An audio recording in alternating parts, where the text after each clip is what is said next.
দুনিয়ার জমিন ছেড়ে বিদায় নিয়ে কবরের উদ্দেশ্যে চলে যেতে হবে। ওই কবরটা কারো জন্য শান্তির জায়গা, আবার কবরটা কারো জন্য অশান্তির জায়গা। কথা বলুন ঠিক কিনা?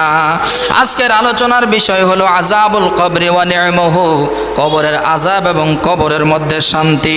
ও মুসলমানের দল, ও নবীর পাগলের দল, ও নবীর পাগলের দল, আল্লাহ রাব্বুল আলামিন বান্দাকে সৃষ্টি করেছেন।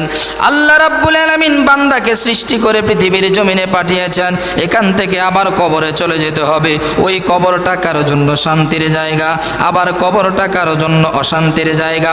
কবর হলো পৃথিবীর জমিন থেকে বিদায় নিয়ে যাওয়ার পরে কিয়ামত আসা পর্যন্ত একজন মানুষ মৃত্যুর পরে কিয়ামতের ময়দান কায়েম হওয়ার পূর্ব মুহূর্তে পৃথিবীর থেকে যাওয়ার পরে যে স্টেশনটা, ওইটার নাম হলো